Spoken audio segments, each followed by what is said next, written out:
Tidak ada di antara kita ini semua ini yang menghafal Al-Fatihah, enggak ada.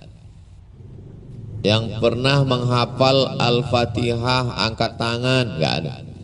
Kita semua tidak pernah menghafal Al-Fatihah, tapi tiba-tiba saja kita hafal. Mengapa? Karena kita dengar ayah ibu kita baca Al-Fatihah. Kemudian di masjid kita dengar mereka baca Al-Fatihah. Jadi sebenarnya Al-Fatihah itu tidak kita hafal, tapi karena sering kita dengar.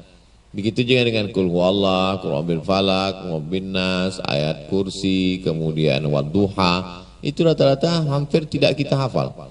Cobalah kita renung, kapan kita menghafal Qul Huwallah? Enggak pernah. Tapi karena sering kita dengar. Karena informasi yang diterima otak kita itu pertama adalah titik-titik. Seperti satu titik di whiteboard, titik. Pertama sekali dengar titik. Dua kali dengar mulai dia jadi garis sambung. Tiga kali dengar mulai menjadi garis putus-putus yang mulai tersambung.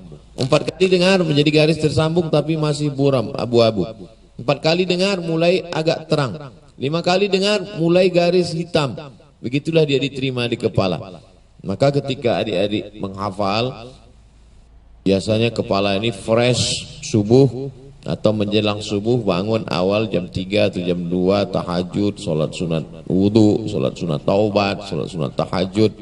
Di waktu sholat itu diulang hafalan yang kemarin, lalu kemudian hafalan baru, apakah targetnya satu halaman atau satu lembar, lalu kemudian diulang-ulang dalam sholat qabliyah, sholat ba'diyah, sholat zuhur, sholat asar. Sholat maghrib tidak bisa diulang karena kita mendengar bacaan imam, tapi sholat qabliyah ba'diyahnya dibaca, kemudian ditasmi' didengarkan ke orang. Beda antara kita baca sendiri dengan dibacakan kepada orang. Yang pertama. Yang kedua, syakautu ila waqi'in su'a hifzi. Aku melapor kepada guruku Imam Waqi', hafalanku kacau, kata Imam Syafi'i. Fa arsyadani ila tarkil ma'asi. Imam Waqi' memesankan kepadaku tinggalkan perbuatan maksiat. Li'annal ilma nurun, karena ilmu itu cahaya. Wa nurullahi la yuhda lil 'asi. Cahaya Allah tidak diberikan kepada orang yang maksiat. Adik-adik alhamdulillah di sini terjaga, matanya terjaga, pikirannya terjaga, hatinya terjaga. Dan sebab itu jaga. Karena Allah Ta'ala tidak mau memberikan cahaya itu kepada orang yang melakukan perbuatan maksiat. Walladzina idza fa'alu fahishatan, kalau ada dia silap khilaf, zakarullah, dia langsung ingat Allah, fastaghfirullah lidzunubihim, minta ampun kepada Allah, maka Allah mengampunkan silap salah dosa mereka. Kallabal rana ala qulubihim, ada satu titik di dalam hati mereka. Begitu ada satu titik hitam, hapus langsung dengan istighfar, salat sunat taubat, berwudu. Kalau dibiarkan titik ini satu titik menjadi dua titik, menjadi tiga titik, menjadi hitam semua. Kita memandang dunia ini dengan pandangan yang hitam. Kalau orang pakai kacamata hitam, semua orang menjadi hitam. Tapi kalau kita pandang dengan cermin yang jernih, yang bening, maka semuanya menjadi terang benderang. Oleh sebab itu, jauh perbuatan maksiat. Yang ketiga, jangan aniaya orang, jangan zolimi orang. Karena da'watul mazlum la turad, doa orang teraniaya tidak tertolak. Jadi seringkali sebenarnya kita mendapatkan keberuntungan hidup itu dari doa orang lain. Doa dari sahabat-sahabat musyawarah, doa dari Pak Nasrul, doa dari tokoh masyarakat. Kami datang ingin mendapatkan doa adik-adik, adik-adik juga mendapatkan doa dari hadirin hadirat. Maka hablum minallah, hablum minan nasnya menjadi baik.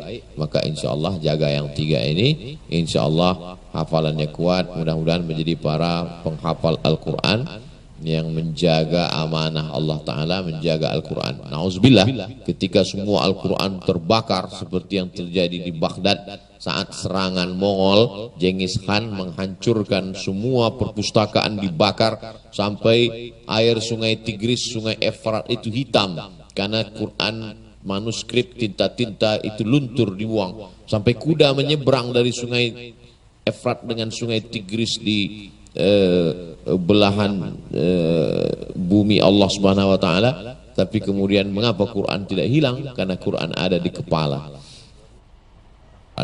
Andai terbakar semua perpustakaan, andai hilang semua Al-Quran mushaf, andai dicabut begitu dibuka Quran tinggal kertas putih, Quran tidak akan hilang. Kenapa? Karena ada anak-anak adik-adikku sekalian. Oleh sebab itu, kalian adalah manusia-manusia yang dipilih oleh Allah untuk menerima wahyu Allah, yang ditanamkan sebagaimana dulu Jibril menanamkannya, meng-set-up-nya ke dalam hati Muhammad sallallahu alaihi wasallam.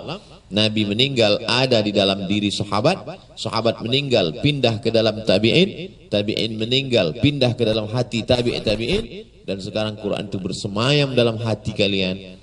Maka itu tentulah pilihan Allah. Jaga dia sampai hari kiamat, Quran akan tetap ada. Janji Allah, dan Allah itu kalau sudah berjanji, innaka la tukhliful mi'ad.